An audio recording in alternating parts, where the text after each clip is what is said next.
What's up, Internet? Welcome to Borderfield Live, the most important sports show on the Internet. I am your host, Byron Smith, here with two of my favorite guys on the site. Right here, I got Donovan. Donovan, tell the people who you are.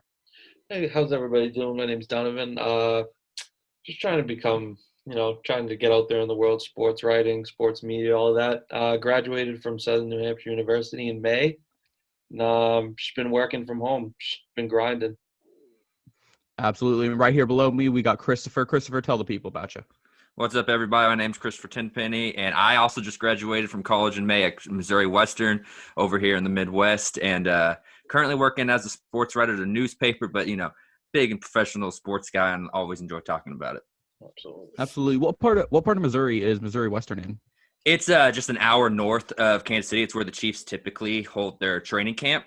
And I've actually got an opportunity to cover them at training camp, never at Arrowhead Stadium or anything like that. But that was kind of a perk of going to the school that hosts, the training camp for the Kansas City Chiefs. Pretty sweet. Absolutely.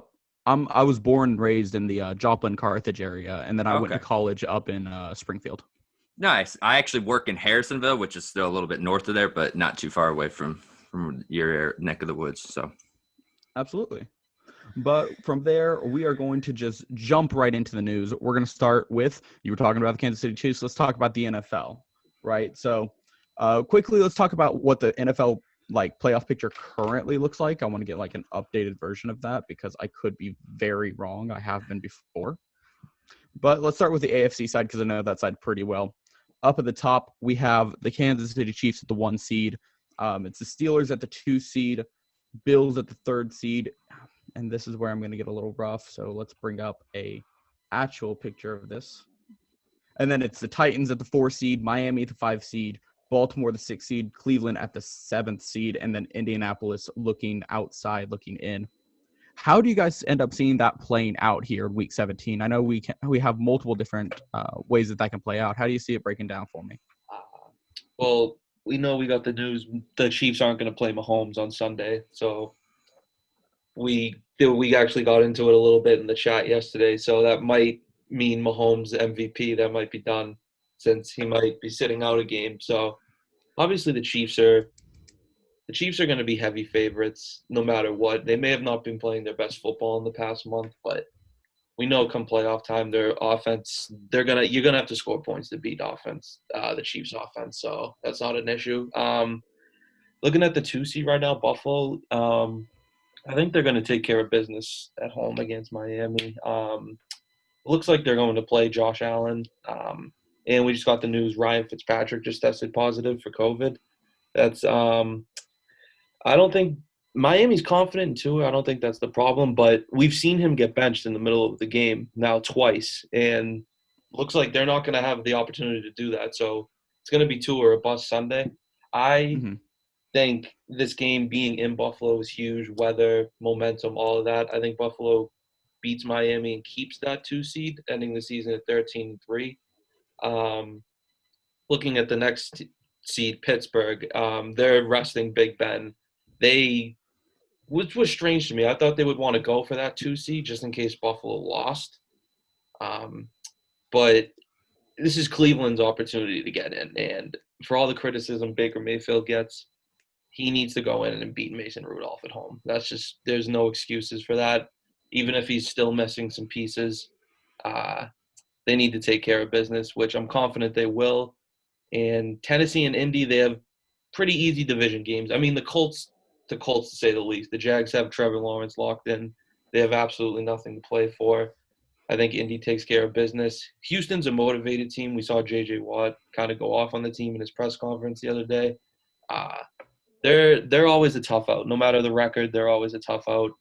I see those 2 teams taking care of business, and I believe that would put Miami on the outside looking in, and that's how I see the AFC currently. Yeah, man. Sorry, Byron, I didn't mean to cut you off there. I was just basically going to agree with Donovan how it seems like the tactic here is Pittsburgh doesn't care 2 or 3, so they're deciding to let a divisional rival get in. While Buffalo doesn't want their divisional rival to get in Miami. They want that 2 seed, and they're going to most likely play Josh Allen. So it's just kind of interesting, if Big Ben played, there's a pretty good chance that Miami could lose and still get in because then the Browns would potentially lose. But instead, the Steelers are going to give the Browns an opportunity to make the playoffs, which just is ridiculous. I mean, I get that you want Big Ben to be healthy. You haven't had a bye week forever. There's a lot of reasons for it. But at the end of the day, you're letting the team that you've kind of crapped on for the last 20 years get their first playoff berth. I don't know. It's just kind of two different tactics between the 2 and the 3 seed here in the AFC, and it'll be interesting to see how it pays out. Yeah, I'm going to jump in here. When Donovan, you were mentioning the weather in Buffalo. Tua has never played a game as cold as it's going to be in Buffalo, right? You got to remember, he's from Hawaii. When he was in college, he played Bama. Now he's playing in Florida. This dude is in for a culture shock in Buffalo, and I don't know if he's going to be able to. That's assuming he's who they end up playing. I'm going to assume he's going to be their starter on Sunday. Yeah. If it were Ryan Fitzpatrick, I'm probably going to ride with the Miami Dolphins to win that one, but I can't take Tua. And then you got like across the rest of the AFC, all the other wild card teams have such easy games. Indy plays Jacksonville, who is locked up at the number 1 seed. Cleveland plays Pittsburgh, who isn't even playing a starter.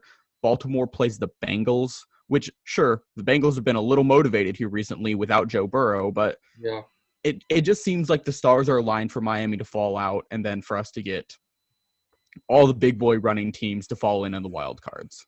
Absolutely. So I think the only chance maybe Miami has a shot at that game is maybe depending on what's going on in the other game. Maybe they only play Allen for a half or something else like that. It depends on – I know I've read reports that Buffalo might rest some of their players, but for now, yeah, they're going to go in with their full team. So obviously Buffalo deserves to be favored in that.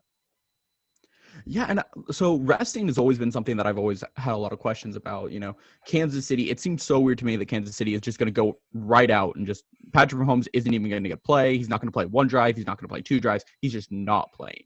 And I wouldn't be surprised if we hear, names like Travis Kelce isn't playing, Tyreek Hill isn't playing, Sammy Watkins. Like, those guys had a late bye. For Pittsburgh, I kind of get giving some rest to Big Ben. They haven't had a bye since, week 2?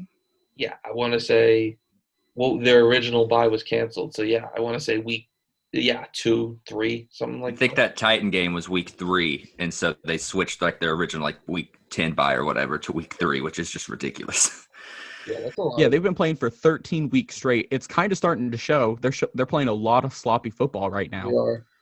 That's so like, I get giving their guys a rest, but the Kansas City Chiefs, they need to heat up. They look cold right now. And to your point, if Mahomes doesn't play this Sunday, so that would mean he would have 2 weeks off or 3 weeks off in between the divisional game, which we've seen that work in the past, but we've also seen it backfire in the past. Last year, for example, Lamar Jackson, the Ravens, they had the 1 seed clinched in the last week, and they rested everyone. They came out in that Tennessee game very sloppy. Happened to the Cowboys, Dak's rookie year, same thing. But I think Mahomes is obviously better than those situations, but you never know how a team reacts. And like you said, Kansas City has not been playing their best football. And so we're gonna jump over to the NFC, and for the NFC, I'll start with you, Chris.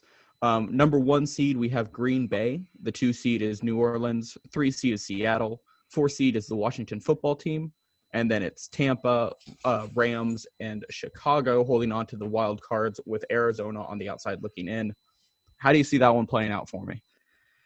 I think at the top, at least the top 3 seeds, I think that's what we're going to see. Green Bay has too much to play for with that 1 seed, and Aaron Rodgers probably winning the MVP with Mahomes sitting.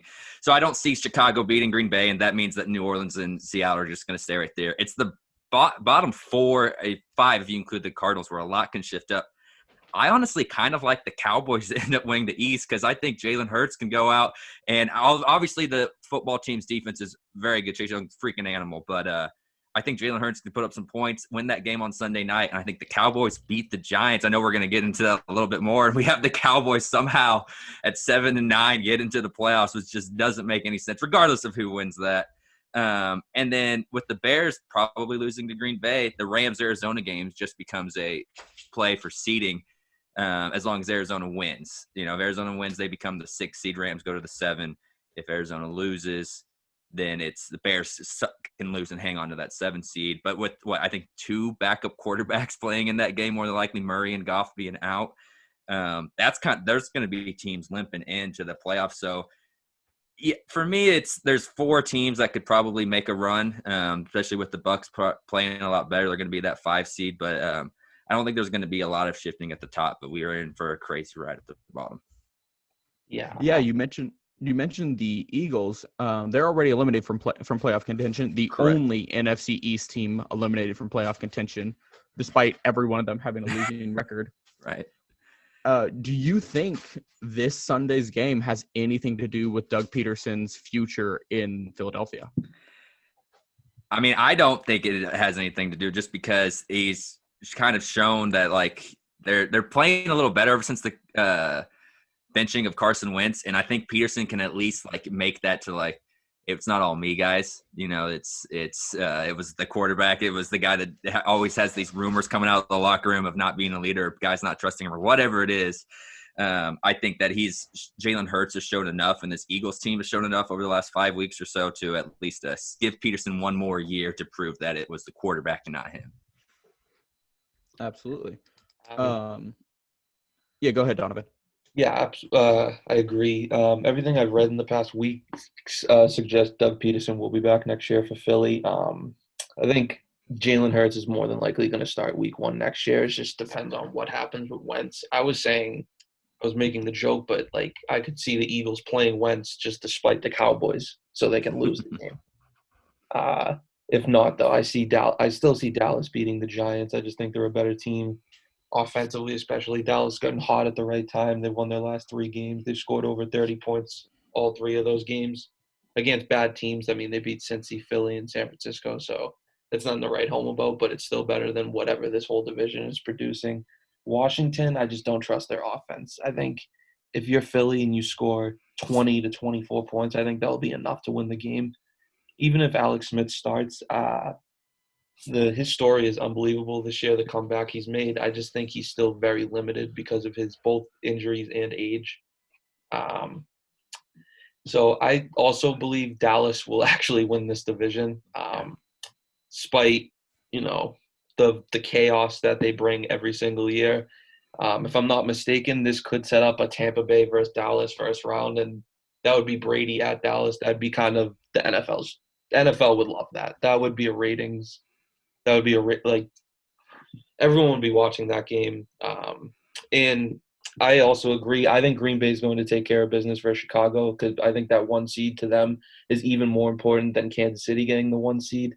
I think if you have older quarterbacks like Drew Brees, Tom Brady, not as much Russell Wilson, but, no one wants to go up to Green Bay in the middle of January, possibly play in the snow, play in that weather. I think that's why it's so vital Green Bay gets that home field. I think the Saints will take care of business against Carolina. They're deflated, their whole team. And same with Seattle taking care of business against the deflated San Francisco team. So I think the top 3 seeds won't change. I have Dallas at that 4 seed. And I know Goff isn't playing. It's still, I think, 50-50 whether Kyler plays. I would lean towards Arizona in either way in that game. I think they're also going to be without Cooper Kupp, the Rams. I think they'll be very limited offensively. And even with Chicago losing, like you said, I think Arizona and LA are the other 2 teams that will get in. So I don't think there's a lot of important games this weekend, but as the current picture, as it stands right now, I don't see a lot changing.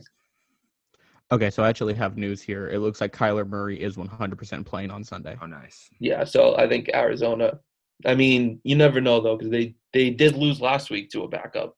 So you just never know, but they should be taking care of business. Yeah, the Cardinals were one of those teams during the middle of the season. They just looked so elite. They looked unstoppable. I honestly saw them winning their division, let alone possibly even getting one of those top 2 seeds. Yeah. But, suddenly they just decided to stop playing football very well. And here we are talking about them as the 8th seed. Yeah, it's been a weird year. Kyler had a lot of momentum especially during that Hail Mary couple weeks before and after that. He had a lot of momentum towards the MVP. same with betting odds, stuff like that. But he's obviously struggled. And I don't think he's been 100% healthy since I think it was the Thursday night game in Seattle. He took an awkward hit. It was on his leg, I believe. I don't think he's been right ever since. Obviously, he's trying to get back 100% healthy, but I think that's also Kyler struggling. This offense has Kyler do a lot. Last week he threw 50 times. They only produced 12 points. I think they need to find another formula or add another formula in offense if this team wants to go far. Yeah, they need Travis Etienne out of LSU. That's simple. They need Travis Etienne. I was really upset when he redeclared for the draft. I really wanted him in Kansas City, but I think he fits right into the Cardinals. They have Kenyon Drake, but Travis Etienne. Yeah. Okay, so to clarify for the NFC, we would have it Green Bay 1, New Orleans, Seattle, Dallas 4. Yeah. Yeah, I think so. And then Tampa, Rams, Cardinals. Yeah, I would think. Yeah, I think it will. Cardinals beat the Rams. Wouldn't Cardinals be ahead of Rams? Wouldn't Rams be that 7 spot?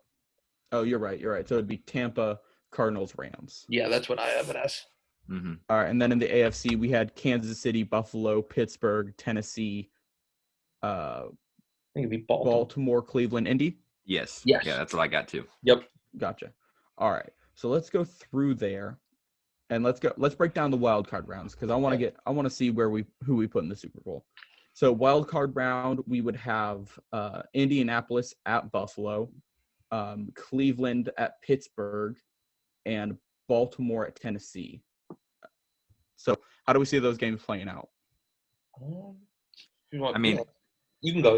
You're good. I was like, I've got Baltimore beating Tennessee. Baltimore's playing a lot better football right now, and it's that revenge game. I mean, they were 14-2 last year. Lamar's coming off MVP, and they got embarrassed by Derrick Henry. I don't think they let that happen again. I mean, obviously everyone's motivated going into the playoffs, but there's going to be that little extra chip on their shoulder for Baltimore, and I think they knocked Tennessee out this year. Absolutely. Yeah, and then what we got? Pittsburgh, Cleveland. I think that game, Pittsburgh gets them back. Cleveland's going to get in by taking out the Mason Rudolph Steelers the week before, and then Pittsburgh's going to throw Big Ben in and everyone else and end up showing Cleveland that they are still, in fact, the Browns. And then I like Indy's defense a lot against Buffalo, but I, as a Kansas City Chiefs fan, do not trust Phillip Rivers in a big moment ever. And Josh Allen's playing – he's top 3 quarterback in the league right now as what he's been playing, and I don't see Buffalo losing to Indy. So Baltimore, Pittsburgh, and Buffalo is how I see the AFC going. So I might have made a mistake. If Cleveland – no, you're right. Yeah, because Cleveland isn't losing to the Mason Rudolph Steelers. Right. It's weird that they're going to play 2 weeks in a row, though. Definitely. I agree. I see Baltimore beating Tennessee. I think in the NFL it's very important. Not as much your record, but how you're playing going into the playoffs. I think the team's going on a roll. You tend to usually go on a small run, like we saw with Tennessee last year. I think they were 6-8, or no. They had a losing record going into Week 14, and they won their last 4 games, and then proceeded to win some big playoff games. I could see that with Baltimore as well. They've won 4 in a row. Kind of hitting their stride at the right time. I think Baltimore is a better football team. They win that game. I also think Buffalo wins that game. Buffalo's at home. Like you said, I don't trust Phillip Rivers in big games. I don't trust him cold weather, meaning to having to throw the ball more than intended. They can rely on Jonathan Taylor. Buffalo's not as strong defensively as they were last year. Still good enough, though. I think Buffalo wins a close game in that. And I actually might be going out on a limb here, but I think a healthy Cleveland can beat a healthy Pittsburgh team. I think Cleveland has the most dangerous run game when they're on with Kareem Hunt and Nick Chubb paired. Seeing Pittsburgh's been exposed by a couple of good teams. They obviously had a great game last week against Indy, but people forget they were down a lot in that game, and it did kind of take Big Ben. He threw the ball better than I've seen him throw the ball all year in that second half last game, but I think if Cleveland gets their formula right with their amazing offensive line, their great 1-2 running back duo, I think they have a chance at upsetting Pittsburgh, a legitimate chance. No, yeah, I think I agree. I'm going to agree with Donovan here. I do like Baltimore over Tennessee. Like you said, it's the momentum, right? You want to take the momentum into the playoffs. That's Absolutely. how Kansas City won last year. They went into the playoffs winning 10 in a row. Yeah, absolutely. And sure, that bye hurt them. That's why they went down 24-0. Yeah. But it was the momentum and emotions that came from that week 17, Miami surprising New England, and then Kansas City playing a tight game with, LA. Yep. That spurred them through to Miami and over the 49ers. You also had Buffalo over Indianapolis. Again, Kansas City fan. I don't trust Phillip Rivers. If there's any pressure on him, he likes to throw interceptions. And then from there, I do agree with Donovan. I like Cleveland over Pittsburgh. I think Cleveland is a very good team this year. Kareem Hunt and Nick Chubb are monsters when they want to be. And so I like Cleveland over Pittsburgh.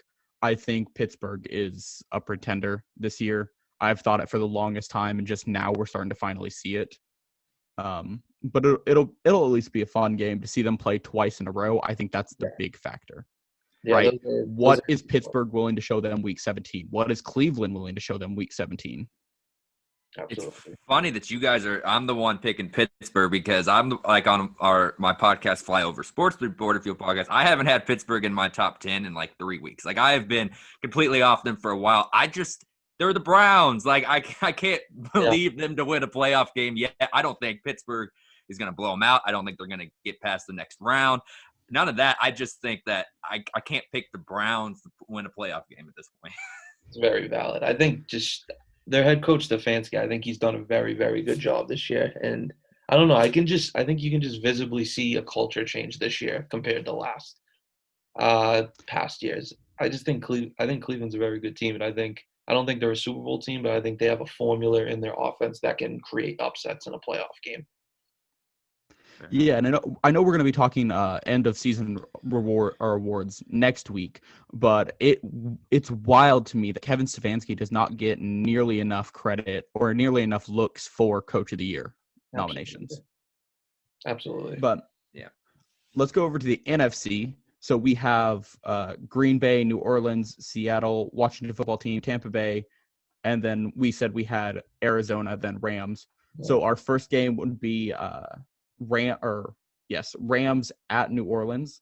The second game would be Cardinals at Seattle, and then the third game would be Tampa Bay at Dallas. We didn't have Washington there; we had Dallas there. So, how do you all see those playing out? So Tampa, I'm a Dallas fan here, and I think I've lost years off my life watching this team this year. Sorry, that's my dog in the background barking. But they're going to be home. They're going to have a home playoff game. They're going to get the 4:30 Fox game, and I know exactly what's going to happen. They're going to get my hopes up. Everyone's going to be thinking they're going to upset Tampa, or everyone's going to be picking Tampa to blow them out. I think Dallas gives Tampa a very good game. Surprisingly, they will find a way to lose in the end because this defense, despite what you want to say, is still pretty terrible. Tampa will have to put up – Dallas will have to put up points to keep up with Tampa, which I still think they are capable of. I still think 1-3, they have three of the best receiver combos in football. They're Cooper, Gallup, and CeeDee are three very, very talented players, and I think that could keep you in almost any game in the league, but it's too much firepower. It's too much firepower on offense Tampa Bay has. I think Tampa would hit Tampa Bay by 7 to 10 points. New Orleans and LA, I just can't get behind LA. They look amazing one week, and then you see them play a game like the Jets game, where it's like, what happened? Goff is a quarterback where if he's comfortable in the pocket, no one's rushing him. I think he can throw the ball. He can find open guys. He looks excellent, but I think the second you get a little pressure on him, start making him uncomfortable, I think that's when the Rams are a very, very beatable team. And I think in New Orleans, maybe still no fans there. I still think the Saints will be too much for New Orleans to handle, especially the Saints defense that's improved a lot this year.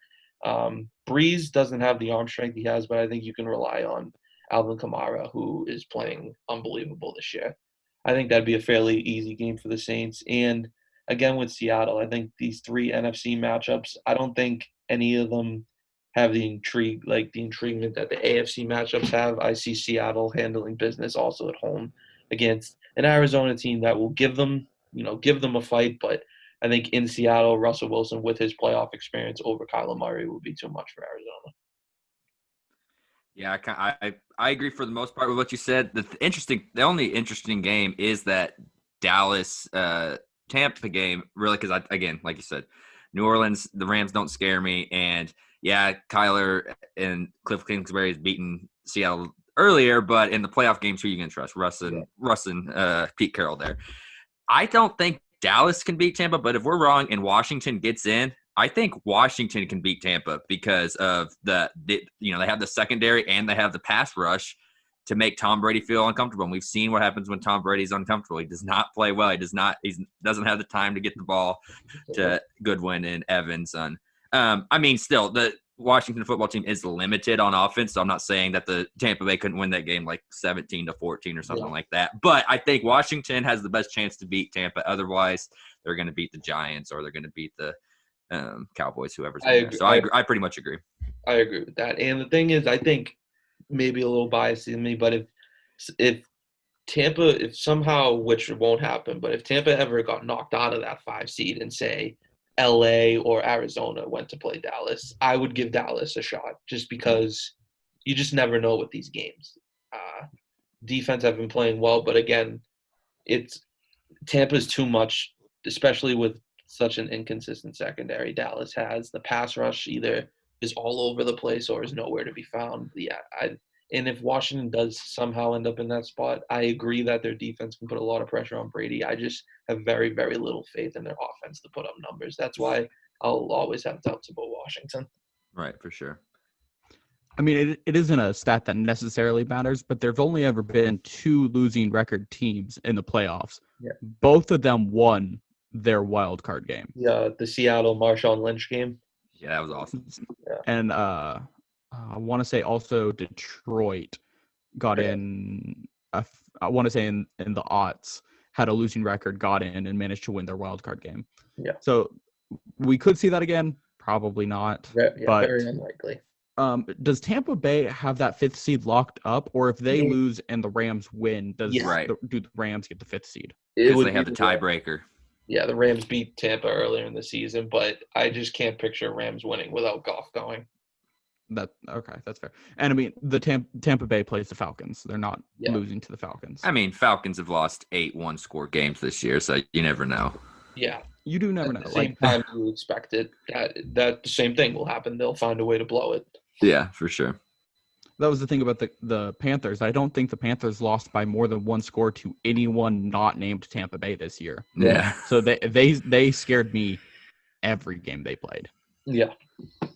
All right. So we're gonna stay in the NFC. We're gonna try and stay in the same mindset. So if we followed the train of thought, we pretty much were all on the same page here. So we have our final 4 would be Green Bay, New Orleans, Seattle, and Tampa Bay. Right? Yeah. Yes. And so it would be Tampa Bay at Green Bay and Seattle at New Orleans. How do we see that breaking down? Because I kind of think I see how that's going to break down. Well, with New Orleans, I just see them beating Seattle. I see, they're too good against the run defense to make the Seattle one-dimensional. Not that Breeze is able to put up the points like he's used to, because like Donovan said, does not have the arm strength, but Kamara's playing at a high level. Michael Thomas should be back. I just don't see Seattle going into New Orleans with a one-dimensional offense and beating Drew Brees. The interesting game is going to be Green Bay-Tampa, because we saw how that game played out earlier. Tampa Bay absolutely destroyed Green Bay. The difference is this one was going to be in Green Bay, and it's going to be completely weather-dependent, in my opinion. If, it's 30 degrees, no precipitation, nothing like that, I could see potentially Tampa winning again. But if it's, 10 degrees outside, a little bit of cold or a little bit of snow or whatever, then I don't even think Tom Brady – I mean, yes, he played in Foxborough forever and knows how to play in the cold, but he's also, 43 years old. And so and they're pass-reliant offense at this point. I know Ronald Jones has had his moments, but they do rely on the pass a lot. And it's gonna come down to the weather, and I'm banking on it being very cold in Green Bay at that time. So I see the Packers winning. Absolutely. I agree with both the games you just said. still, despite my feelings about Green Bay winning, I still believe Tampa's not a team you would want to run into, obviously just because of Brady's playoff experience. I think that'd be a high-scoring game. I think this would be more of a game that you wouldn't have to worry about Brady's experience, but the rest of the team's experience playing in that cold weather, because I think Brady, like you said, he has 20 years in Foxborough playing in games like that every single January will obviously play a factor in this. I want to see what Bruce Arians does, what the team around him does, because obviously they're under tons of pressure. Bruce Arians said this week it's Super Bowl or bust. I don't necessarily believe that because I think there's a brand new team. I wasn't expecting them to win the Super Bowl coming into this year. I obviously expected them to be very good, but I think Green Bay getting that home field gives them an extreme advantage, and I would not bet against Green Bay in that game.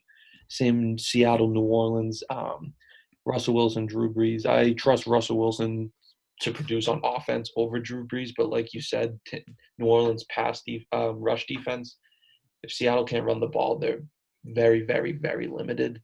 That's how they've been successful in the past, and I think it's kind of a matchup nightmare for Seattle in that case, which would give New Orleans the advantage for me. Man, I don't know how you can look at what New Orleans has done in the playoffs the last 3 years and at all trust them to win anything.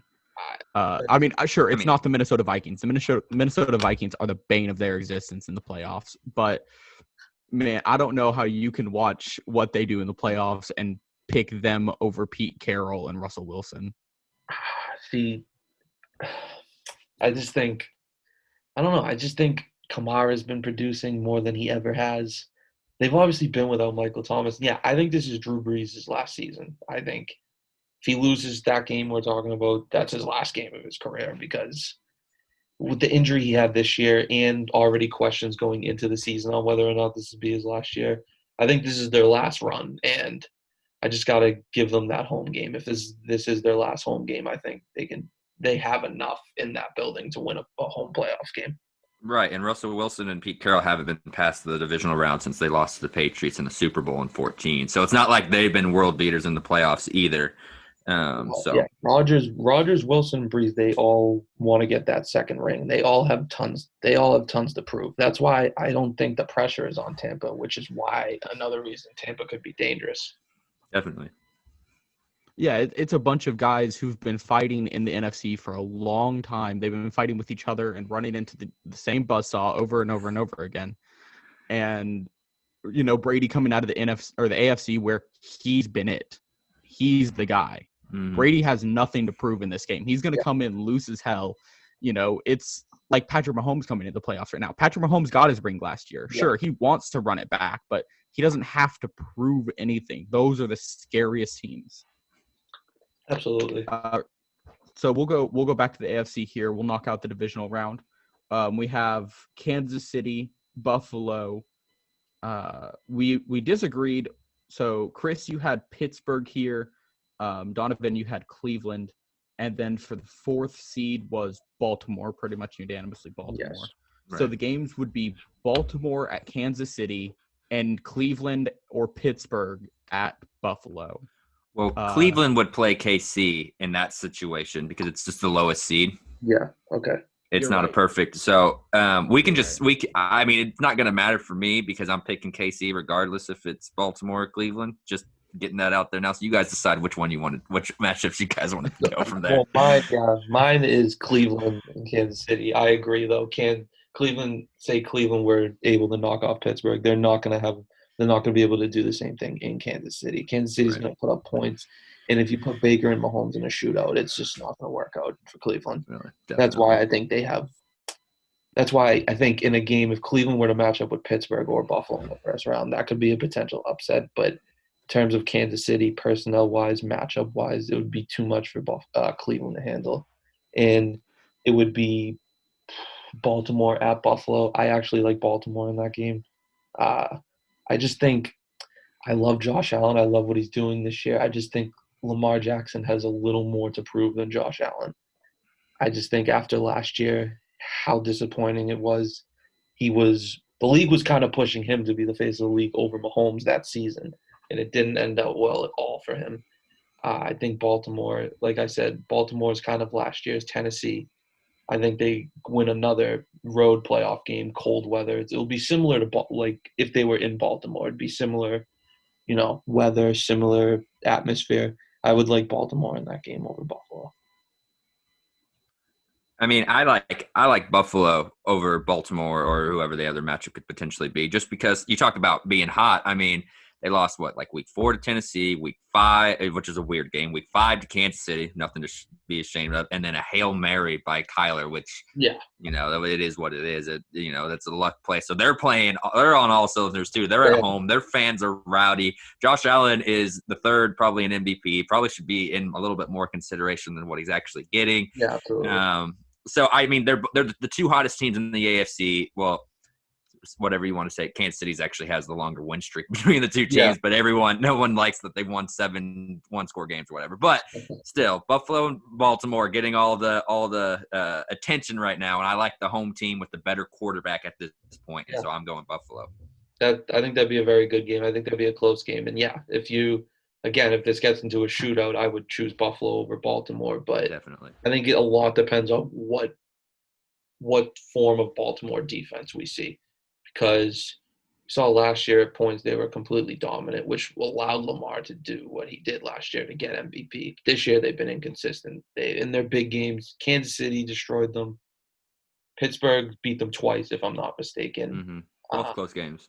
Josh Allen's going to be a lot to handle in the playoffs, so Buffalo definitely have an advantage there. Part of me is Baltimore was my preseason AFC winner. Oh, gotcha. Kind of just sticking with it, but that's a game Buffalo could get ugly if Buffalo has their way on offense.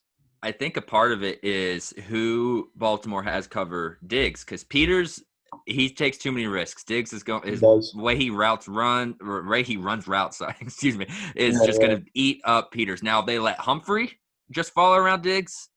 I mean, I'm not saying Diggs is going to be shut down. He's ridiculous, but I think Humphrey has done a much better job of staying closer to him and limiting his catches. So that's going to be another thing if how Baltimore decides to cover him.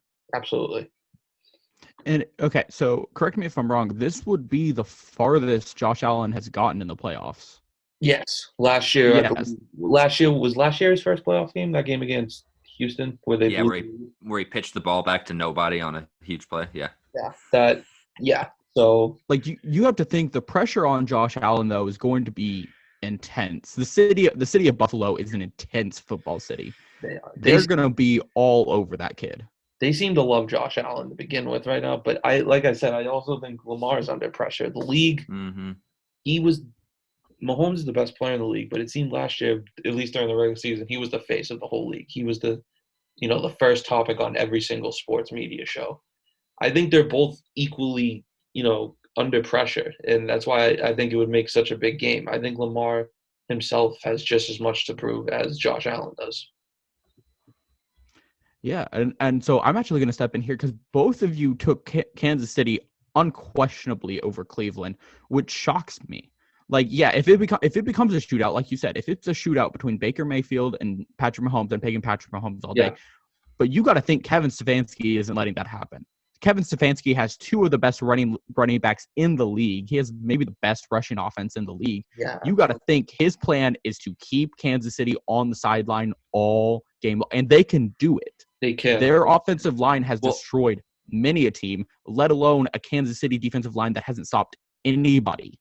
Well, let me ask you this. So if Baker Mayfield has 6 possessions because they keep the ball so far away, that means Mahomes also only has 6 possessions.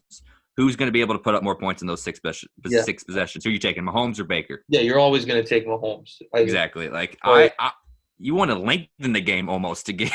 I think whoever came up with this time of possession thing for the Chiefs has it backwards. Mahomes loses shootouts. He loses to the Rams 50, with 50 points scored. He loses to the Patriots in the AFC Championship game with almost 40 teams for. If you get in a shootout, there's more chances for mistakes. Defense gets tired. If you limit the game, then you're asking your offense with less possessions to outperform Kansas City's offense, and we haven't seen that work yet. It's actually the other way that works.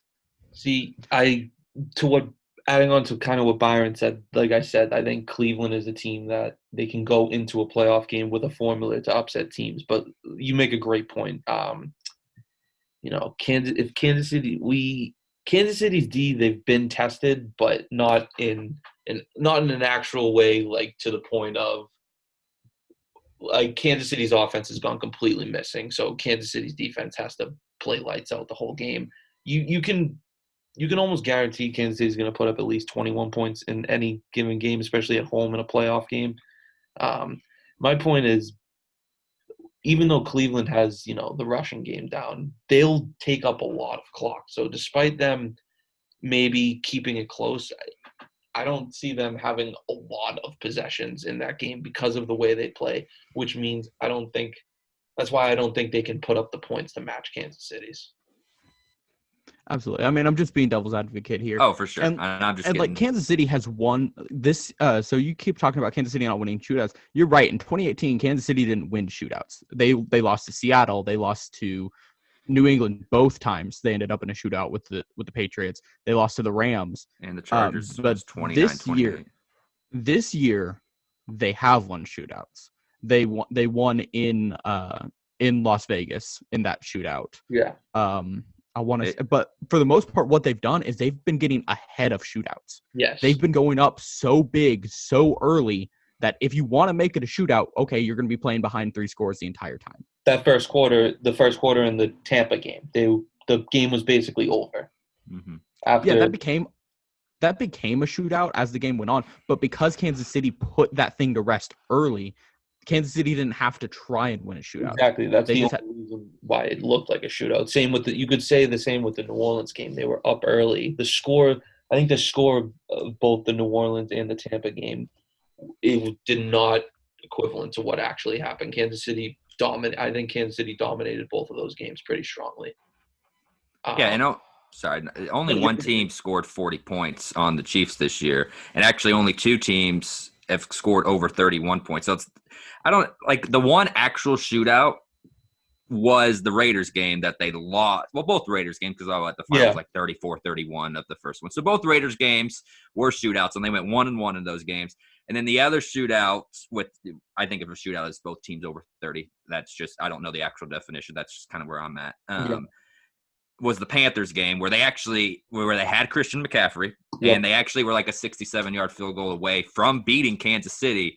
So, I mean, I don't know. Again, there's always going to be a bias. I understand my bias is clearly showing on Kansas City, but I just kind of look at it and be like, they very easily could have lost the 3 games where the team scored over 30 points this year, and they did lose one of them. They've looked vulnerable. With points this season, but again, they are the defending Super Bowl champs. I think Andy Reid's very confident in this group, and I think you'd expect to see them kind of take their foot off the gas a little bit. You've seen countless years when the Patriots dynasty was in their prime.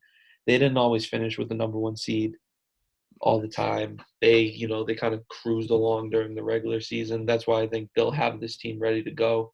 I think it's actually probably a dangerous thing for the rest of the league that Kansas City, I don't want to say bad football, but they've gotten all of their mediocre games out of them where they can only go up from here, and that's a problem for everyone else. You got to think they've played the last 6 games. For the last 6 games, they've played against top 10 defenses. They have, right? The standards are so high for them now that despite the defenses they've played, if it's not a rout, they're going to be criticized, and that's the expectations they created for themselves. That's what comes with the top teams in this league. So I think it would worry me that the Kansas City Chiefs, like if I'm any other team going to Kansas City this year, it worries me that they just beat 4 top 10 defenses easily, almost effortlessly. Yeah. Right. Like I don't have a plan written up. Like, sure, I'm going to go study whatever the hell Miami and Atlanta did. But from there, my plan is to try and beat them offensively. Yeah. I'm not a Chiefs fan, but I'm certainly not betting against them. So we have Kansas City. It looks okay. So actually, we have a split here. So Chris, you have Buffalo going to Kansas City, and Donovan, you have Baltimore going to Kansas City. Yes. Who is the AFC champion this year? So I'm gonna say the Chiefs. I think we saw what the Chiefs did to Baltimore. In Baltimore, it was a Week 3 game. a lot has changed between them for both teams. But again, if you're asking Lamar Jackson to outduel Patrick Mahomes, it's not going to happen. And I think that game being in Kansas City is also so important because, I don't know, we've seen Lamar struggle in playoff games. He's 0-2 in playoff games.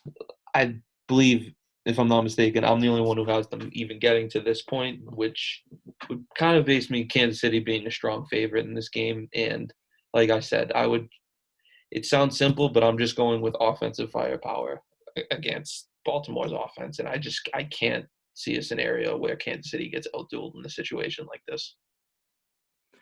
Yeah, and no surprise, like it doesn't matter Baltimore, Buffalo. I'm picking Kansas City because the weakest point for Kansas City to get knocked out prior to the Super Bowl is going to be that divisional round if there is any rust. I personally am not as worried about as some Chiefs fans or other people are, but that is a thing. I understand that could happen. If they get past that divisional round, they're going to the Super Bowl. It's like the rust is off. They get a win. They're going to be on all cylinders. So it's pretty much divisional game or Super Bowl appearance for me. That's where I'm at. Yeah, absolutely. Absolutely. Thinking back to Kansas City's game against Buffalo in Week 5, they ran all over Buffalo.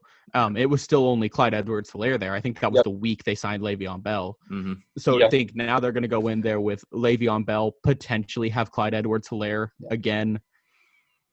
Is he back from injury yet? No, he's still injured, but it's Week 17. Okay. They're saying he has possibility to be back at divisional round, but he's more likely to be back at the championship round. Okay. Yeah, I think Bell can, even if it's for some reason it's just Bell, I still think Edwards-Helaire is an amazing talent, but I think if you put just one of them on this team, I think they can have similar success with either one of them. Both obviously is just, it's not a cheat code, but if they somehow find a way to get both of these guys going, like Cleveland gets Kareem Hunt and Nick Chubb going, you just can't. It's impossible to deal with as a team, as a defense. I don't know how you prepare for it. And so let's find out who the Kansas City is going to meet there. Both of you have New Orleans going to Green Bay. Yeah, I am just going with. I am not going to rely on Drew Brees, his arm strength, his mobility. I just can't see a scenario where Drew Brees outscores Aaron Rodgers in a game at Lambeau. I think Green Bay's offense is firing on all cylinders right now. The chemistry between him and Devontae Adams is out. Maybe besides Mahomes and Hill is the best in the league. That duo. Aaron Jones, like New Orleans has a good rush defense, but you put Aaron Jones is also a great passing back. So I think they can find more ways to get him involved than, say, Seattle would Chris Carson against New Orleans. I think Aaron Jones is a little more dynamic than Carson, which would give another advantage to Green Bay. And I just think Green Bay's offense puts up a lot of numbers. So it'd be kind of similar to like a Ravens-Chiefs situation where I think there's just more power on offense, the home team, that I would give an advantage to. And like I said, Drew Brees, I'm not going to disrespect Drew Brees. He's a legend, but there have been some points in the year where, like, that this is definitely like his last season coming up, or at least one of his last seasons. And you don't see that with Rodgers yet. You would think Rodgers is still in his prime right now with the way he's been playing. Obviously, I think Green Bay drafting a quarterback in the second round has a lot to do with his motivation coming into the season. He's been talking about the MVP award past couple of weeks. No other quarterback has been really doing that. I think he's in a, I don't know, he's just in a mode where I haven't seen him be in since he won that Super Bowl 10 years ago. That's why I would give Green Bay the edge in this game. I agree with everything you just said. I would love to see Rodgers in the Super Bowl. But 17 weeks ago, I picked KC to play New Orleans in the Super Bowl, so I'm not going against that just because that's what I picked. So I don't think it's probably going to happen, but I want it to happen. Yeah. So Drew Brees is going to go into Lambeau and beat the MVP with his weak arm somehow. I don't know how, but it's gonna happen some way. Yeah, I mean, there's been a lot of talk about that Lambeau weather. You talked about it affecting Tom Brady. Imagine how that's going to affect Drew Brees, though. That's what I mean. Yeah, if this was Tampa and Green Bay in a conference championship game, like that's when Tampa Bay's fine. If Tampa Bay, to me, if they somehow get past, I mean, not somehow, when they do get past Dallas and if they beat Green Bay, I think they're going to the Super Bowl. I think the winner of that Green Bay Tampa game is going to represent the NFC, and it's 100% because of my confidence in Rodgers and Tom Brady, which is another reason my confidence in Rodgers over Drew Brees. I think Drew Brees at this point in his career is more of a game manager, where Rodgers can put the situation into his own hands and go out and win a game for Green Bay on the last drive, which I don't think Drew Brees has that ability as much anymore at this point in his career. I mean, he did lead some competent fourth quarter drives against Kansas City that they could have won the game with. He did look good in that game, especially coming back from the injury. I just think that was also, remember, in the Superdome. Right. So I think if this game was in the Superdome, I would also give the edge to him. But I think playing at Lambeau, that game being at Lambeau, like I've been saying this whole show, is so important for Green Bay, and that's why I would give the edge to the Packers in that situation.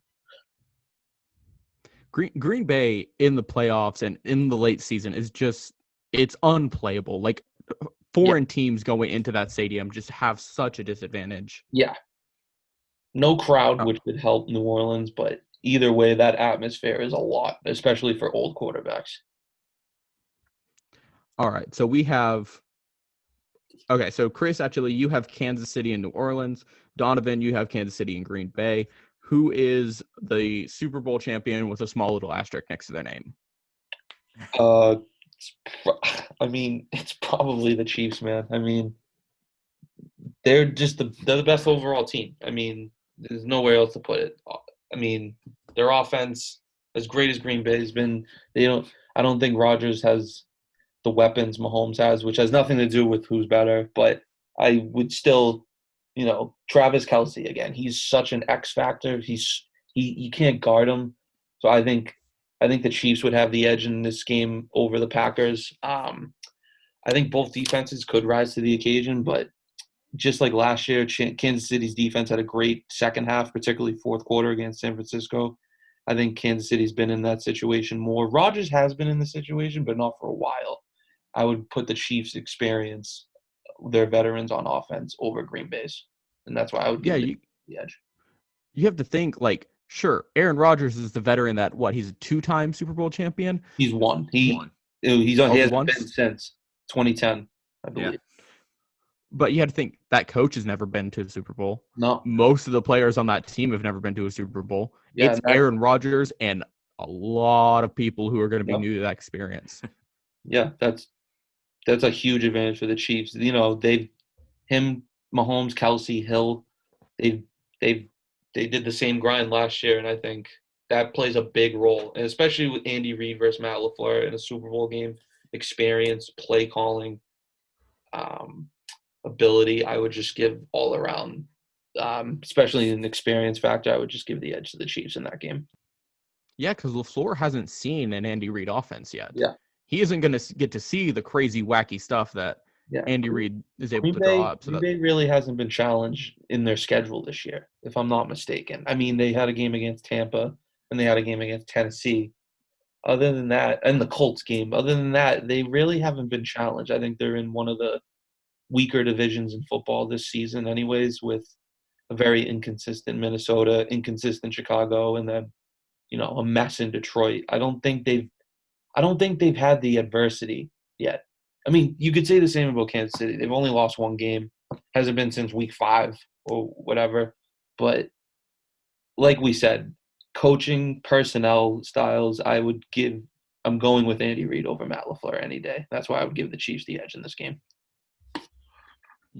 You got to think Kansas City has played 1, 2, 3, 4. They've played 4 of the 14 teams in the playoffs right now. No, 5. They played 5 of the 14 teams in the playoffs right now that we had going into the playoffs. 6 if you count Miami, right? I think so, yeah. But I think didn't we knock Miami out? Yeah, we knocked. No, I know. I'm just saying if they have a chance. So, and Green Bay, they've played New Orleans. They played Tampa Bay. They played Chicago. Nope, we had Chicago out, didn't we? They've played Dallas. They've played Indy, who we had in there. They've played Tennessee. They've played some. I think they're probably about the same in terms of how many playoff teams they've played. The difference is the Chiefs are 5-0 and Green Bay's like 3-2. Yeah, and a lot of Kansas City's been criticized now. How great Kansas City's been, the defending Super Bowl champs. So their only criticism now is the final scores of their games. Like, they're being criticized for not blowing out these teams. Right. They're also playing very good teams, and it doesn't matter in the NFL. You just take care of business, you get the win. That's all that matters. Mm-hmm. You don't see a team that often blow out everyone unless they have a weak schedule that I think Green Bay had. I mean, you could look at the numbers and say it's pretty similar, but if you pay attention to the two teams, I think Kansas City's had a harder schedule this year. And yeah, since week 9, Kansas City has lost one game. Yeah. Or since week 9 of last year, Kansas City has lost one game, and it was a blowout to the Las Vegas Raiders. Yeah. All right, so Chris, you got Kansas City and Nolans. Tell me what you got. I mean, anyone who's watched to this point is not going to be surprised. I have Kansas City running it back. Again, Donovan talked about it a lot. How do you pick against a top 5 coach, a guy who for the last 3 years has been in conversation for best quarterback in the league, the first tight end, to be in the conversation for offensive player of the year probably. I mean, he's not going to play week 17, so he's not. I think Devontae Adams or Derrick Henry, someone takes that. But the guy who's second in the league in receiving touchdowns and probably is the fastest human in the NFL, and Tyreek Hill. And like you said, they've lost one game since week 9 of 2019, and they have almost the entire team back.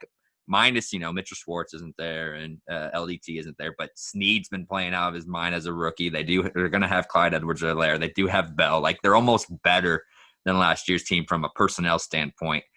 I just don't know how you can't pick them. Again, nothing's guaranteed in the NFL. We've seen the 9-7 Giants go and beat perfect Patriots. Like, nothing's guaranteed, but I just don't know how you can look at all 14 teams and not be like, Kansas City probably has the best chance to run it back.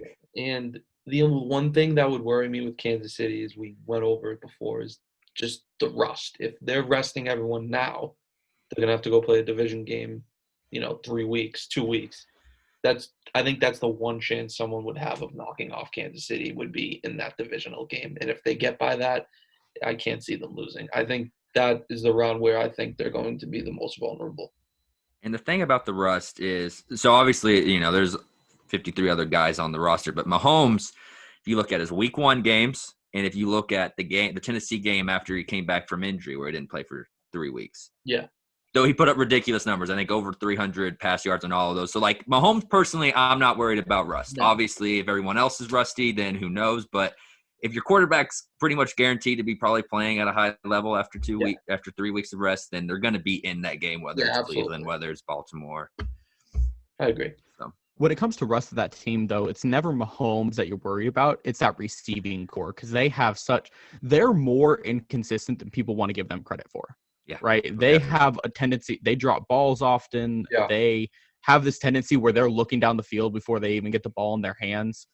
And that's the one thing in the Houston game that stood out to me in that first quarter when they go down 24-0 is every dropped pass, every opportunity Kansas City had to stay close early in the game that was just dropped, left on the field, that someone forgot to make a move, someone slipped up here. It's almost never going to be Patrick Mahomes that's going to be my worry. It's those 52 other guys on the roster. Absolutely.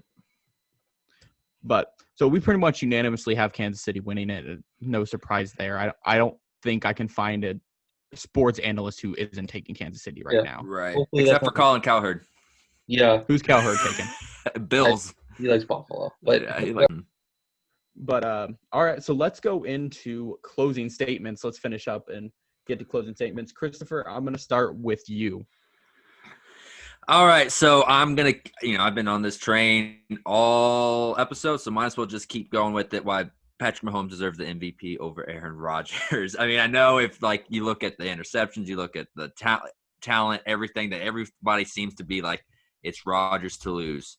Well, here's a couple things. First off, Patrick Mahomes lost his starting left guard in week 3, blew out both his knees. His right guard decided to stay in Canada to, save people from the Rona. So, I mean, there's nothing more admirable than that, but he's still out with his right guard. And then his all-pro right tackle has not played since week 5. So that's 3 starting linemen that haven't played hardly at all this year. So, and meanwhile, Aaron Rodgers is playing against arguably the best offensive line in the NFL right now. He has all day to throw. And whenever you talk about weapons, I feel like it's just like a slap in the face to Aaron Jones and Devontae Adams, who everyone's saying is the best receiver in the league, having a competent run game. Meanwhile, yes, Clyde Edwards-Helaire and Le'Veon Bell are nice pieces, but it's not a consistent run game like they have in Green Bay. And finally, when you have these different, they're both in different leagues and they haven't played a lot of the opponents. Well, they've actually played 5 games. And in those games, Mahomes has almost 400 more passing yards, 2 more touchdowns, 1 less interception, and a 5-0 record compared to a 4-1 record for Aaron Rodgers. And Mahomes has put his team in a position where he doesn't even have to play the last week. Aaron Rodgers has to play the Bears just to get the 1 seed. So, yes, Rodgers may have has slightly better completion percentage, 1 less interception, and I think like 4 or 5 more touchdowns. But when you look at everything that goes in it, you could almost argue that Rodgers has as much talent as Mahomes does on the offense, just in different places, and has not been able to get his team to win. And you can't blame the defense because the defenses are very similar too. Chiefs and Packers defense, aren't that much different from each other. So just from an offensive standpoint, I've been a lot more impressed with what Mahomes has been able to do, especially with teams knowing that they're going to pass on every down. Meanwhile, in Green Bay, that is not the case. Absolutely. I actually wrote about that, and we have a couple articles about that coming out this week. All right, Donovan, give me your closing statements here. Well, mine, maybe I'm still a Maloner on this, but as a Cowboys fan, I really, really miss Dak Prescott. I know he's not perfect. I just think he's a leader. He's a franchise guy. The last thing I want is for Jerry Jones to see Dallas make the playoffs and think this is the team that he should be moving forward with, because despite these last 3 games, they've bulldozed over bad teams. They have still looked absolutely horrible for the vast majority of the season. The defense too. I can't express enough how bad I want Jerry Jones to draft a real GM, because he is slowly ruining this team every single year. Him and his son, Stephen Jones, they need to stop being stubborn and to let someone real take over with experience. And I think I have a huge problem with them paying the pieces that they've paid before paying Dak Prescott. You've seen Goff and Wentz get paid. We could have a debate all day over if they're better than Dak or not. I personally think Dak is a better quarterback than Carson Wentz and Jared Goff. I think Dalton's had a last since the bye, 5-2, but you can't ignore what he did when he first stepped in. He was really bad. I think in order for the Cowboys to go in the right direction, I think you need to move off some of the expensive contracts they have right now to sign Dak, and you really need Jerry Jones to stop being. The word to describe him is arrogant. There's a lot of other words to describe him with, but in order for that team to finally, they need to be out of this curse of mediocrity that they've been in for the past 2 decades. I think someone with experience needs to take over that team, despite whatever happens this Sunday. The plan for the offseason for the Cowboys, despite them making the playoffs or missing the playoffs, should not be any different, no matter what happens this weekend. Absolutely. I think I completely agree. So for my final thoughts, we're actually going to go to the NBA. I know we mostly stayed in the NFL there, but we're going to go to the NBA. And like I said, it's early in the season, so judging much off of what we've seen thus far is kind of moot. But I want to talk about why Kyrie Irving isn't getting any MVP notice right now. Right? The top 3 MVP candidates are Luka at top, Giannis at second, and KD at third. Right? Kyrie is all the way up at 11th at plus 6,000 odds. Despite the fact that, KD is third, but Kyrie is averaging 11 field goal per game to KD's 8.3. He's shooting 61% from the floor to KD's 53.2 with an EFG of 74.1. Yep. Kyrie is averaging almost 30 points a game compared to KD's 26.7. He not only leads the Nets, he's fourth in the league overall in scoring overall. Right? When I went to go pull these stats to write about it for this week, like I went to Pro Basketball Reference, he's not even on the list for top scores per game. I had to plug his numbers in, right? So it was like Harden, Beal, I don't remember who's third, and then it jumps to someone else. Like he's not even on the list. If you do the math and then go back to the list, he's fourth overall right now. And he's nowhere in the MVP conversation. Everyone wants to keep going to Giannis, and for some reason everyone's going to Luka despite him not looking great this season. Yeah. Like, I don't understand why Kyrie Irving, like, he looks like he's back in form that won him the Rookie of the Year and that gave him and LeBron a finals, victory. Like, absolutely. Why he's being overlooked so much is so weird to me. Especially, he's not on a small market team. He's in Brooklyn. Yep. Right? There are more eyes on him than most other teams. And he's just continuously overlooked.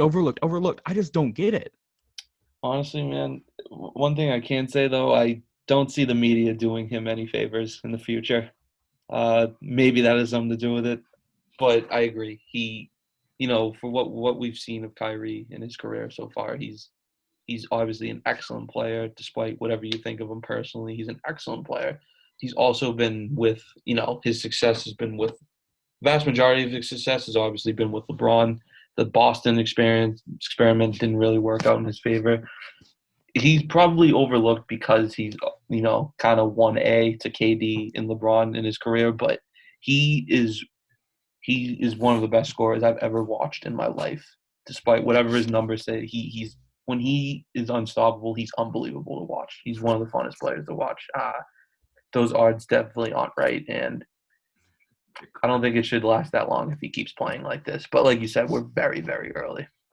Right, and the media just has such a negative feelings about Kyrie just because he's always – I think the media should love him because he's always good for a soundbite, so I don't know why kind of it's gone the other way. But every time he opens his mouth, there's a story out exactly. of it.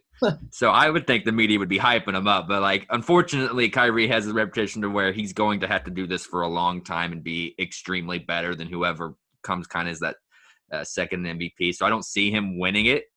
Just because of the odds are stacked again. He has to be so much better than LeBron or so much better than KD or Giannis or whoever else is in the conversation at the end of the year that the media is probably – the narrative's going to probably be to where it's actually that other guy's MVP. Yeah, absolutely. And Donovan, you did mention that, like, he tends to be second fiddle to the big guy on the team, and you're probably not right. But so is Scottie Pippen, and we remember Scottie Pippen as maybe the best to play his position of all time, or he was the reason that the Bulls won as many as they did. Like, yeah, Michael Jordan was great, but Scottie Pippen made it work. Yeah, I mean, you're right, but again, maybe to this point, we're in the social media era. Like, the game, it's just viewed, I think, in a completely different way. How betting odds, everything's so popular now. I think they're viewed differently, mostly because of the era we're in. But like you said, Scottie Pippen, one of the best ever at what he did. So I think Kyrie definitely deserves more credit than what he gets. But at the same time, him being paired with the top dog on his team will probably always put him at a disadvantage in terms of credit or MVP credit.